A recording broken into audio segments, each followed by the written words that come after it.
Eh bien, Cameroun Delight se poursuit. Nous sommes en compagnie à présent de M. Joseph Bertrand Kémonier-Cheteux, coordonnateur de l'association Humanise, pour parler du projet ECOPO, améliorer l'écosystème politique pour la durabilité et le développement dans les municipalités de Yaoundé 2. Bonjour, M. Joseph Bertrand Kémonier. Bonjour Gaël et merci pour l'invitation. Le plaisir est pour nous, pour Cameroun Delight, de recevoir tous nos invités, des acteurs de la société civile. Nous le disions à l'instant, la politique est dans l'air du temps, surtout après la convocation du corps électoral par décret présidentiel hier. La politique est vraiment inévitable en ce moment et justement, vous êtes dans cette lancée de pouvoir éduquer les populations sur l'écosystème politique, la durabilité et le développement dans les municipalités. Surtout que vous êtes axé dans la commune de Yaoundé 2. Alors, présentez-nous le projet ECOPO en général. Merci pour la question. Le projet ECOPO signifie littéralement, comme vous l'avez dit, améliorer l'écosystème politique dans la durabilité dans la municipalité de Yaoundé 2 au Cameroun.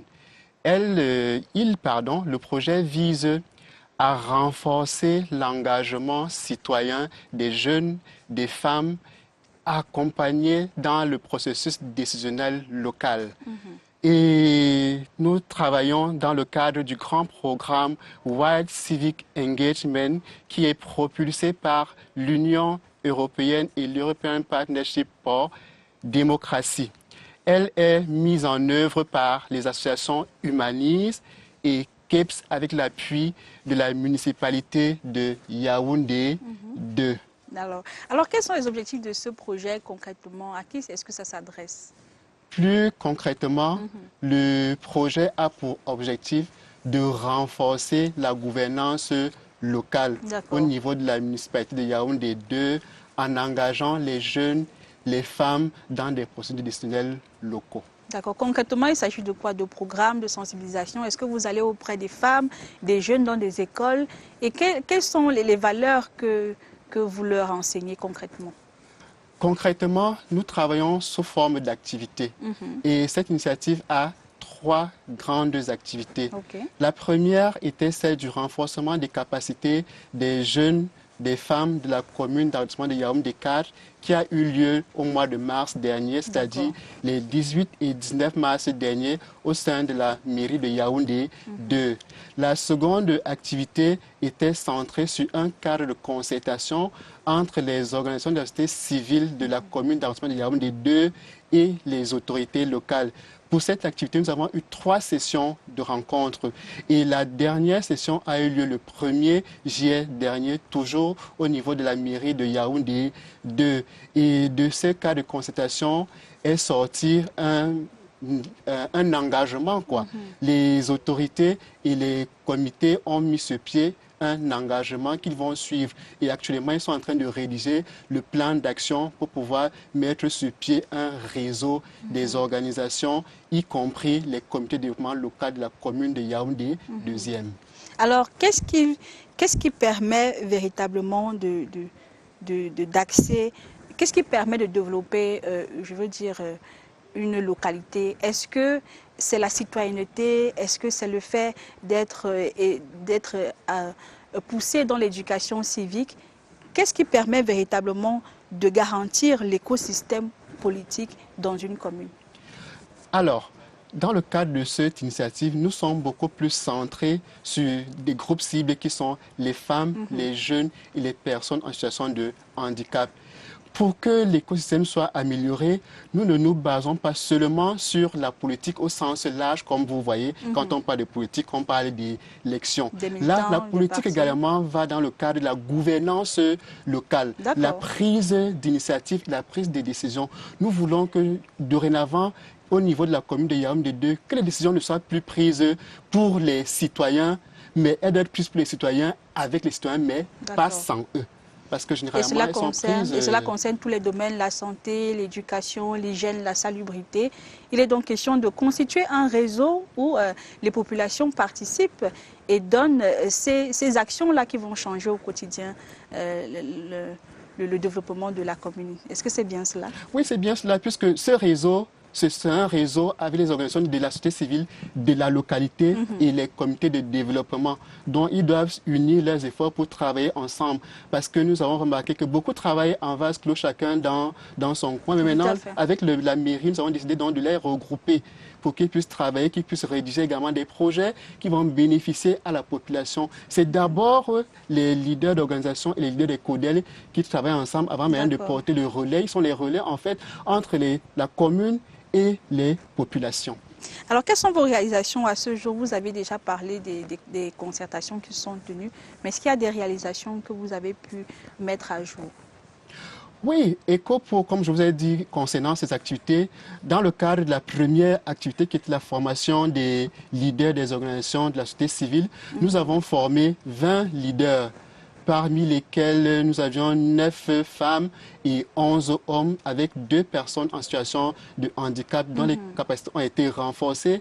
Et grâce au retour que nous avons aujourd'hui, nous sommes rendus compte que effectivement sur le terrain, ils mènent des actions qui vont dans le sens d'améliorer leur quotidien parce que beaucoup ont changé leur manière de travailler au sein de leur organisation. Aussi, nous avons déjà mis en œuvre le cadre de concertation qui est déjà effectif depuis le 1er juillet dernier parce qu'ils ont rédigé un engagement mutuel entre la commune et les associations de la société civile. Et actuellement, le plan d'action est en train d'être finalisé, qui sera un plan d'action pour pouvoir regrouper ces organisations-là. D'accord. Dans les prochains jours, plus précisément le 22 juillet prochain, nous allons avoir la 3e activité qui est un talk show politique sur la transition écologique. Parmi les guest stars, nous avons la célèbre sénatrice Françoise Penet, mais pour la participation, elle est sur inscription. Donc, dès mardi prochain, nous allons partager le lien pour que les gens puissent s'inscrire et participer à ce talk show qui va vraiment renforcer les capacités Vous avez dit que davantage les femmes. Le talk show se tient sur le thème de la transition écologique. Le leadership féminin en politique et la transition écologique. Parce que nous avons un double panel. Un panel pour le leadership féminin en politique et un autre panel pour la transition écologique. Et maintenant, pour conclure, c'est qu'à la fin de cette initiative, c'est-à-dire au mois d'août, nous allons avoir un atelier de formation uniquement sur le leadership féminin en politique, dont les participants vont être sélectionnés parmi celles qui auront participé au talk show. Donc pour assurer une continuité dans l'apprentissage et davantage amener celles qui sont vraiment motivées à avoir beaucoup plus d'outils. Vous avez parlé de renforcement des capacités des femmes et des jeunes. Comment se fait la sélection de ces femmes-là qui vont bénéficier de vos enseignements? Bon, comme je l'ai dit tout à l'heure, quand je prends par exemple pour le cas, l'atelier de renforcement des capacités des organisations et le cas de concertation qui ont déjà eu lieu, la sélection des participants était spécifiquement réservée à la mairie. Parce que la mairie est partie prenante et elle maîtrise bien quels sont les acteurs sur le terrain. Elle a vraiment fait son casting parce que lors de ces éditions, que ce soit la formation, que ce soit le cadre, mais nous avons vraiment eu des leaders qui étaient vraiment calés. Maintenant, comme je l'ai dit tout à l'heure, le talk show, c'est sur inscription, dont le lien va être partagé. Et enfin, le prochain atelier sera, les participants ont été sélectionnés parmi ceux qui ont participé au talk show. Alors, pour les personnes qui veulent participer au talk show, est-ce qu'il y a une page web disponible ou alors il faut se rapprocher des COPO? Est-ce que c'est possible via les réseaux sociaux? Oui, nous sommes présents sur les réseaux sociaux. Humanis est vraiment présent sur les réseaux sociaux, sur nos différentes pages Facebook, Twitter, Instagram et même sur LinkedIn. Comme je vous ai dit, c'est mardi prochain, nous allons partager le lien et la fiche de l'ensemble des panélistes. Eh bien, nous vous souhaitons bon vent dans cette œuvre pour améliorer l'écosystème politique au Cameroun, renforcer les capacités des femmes, des jeunes, de la population camerounaise. Et beaucoup de courage pour le talk show qui va se tenir dans quelques jours. Merci bien. Nous vous invitons également. Ce sera avec plaisir que nous nous rendrons. Il est important, surtout en cette période, d'être outillés sur le leadership. Vous avez parlé du leadership féminin en matière de politique. Je serai bien sûr ravie de participer à ce talk show. Merci infiniment, Monsieur Joseph Bertrand Kémonier, d'avoir honoré de votre présence le plateau de Delight. C'est ECOPO qui vous remercie. Voilà, nous poursuivons et nous parlons, nous restons dans cette même lancée d'union nationale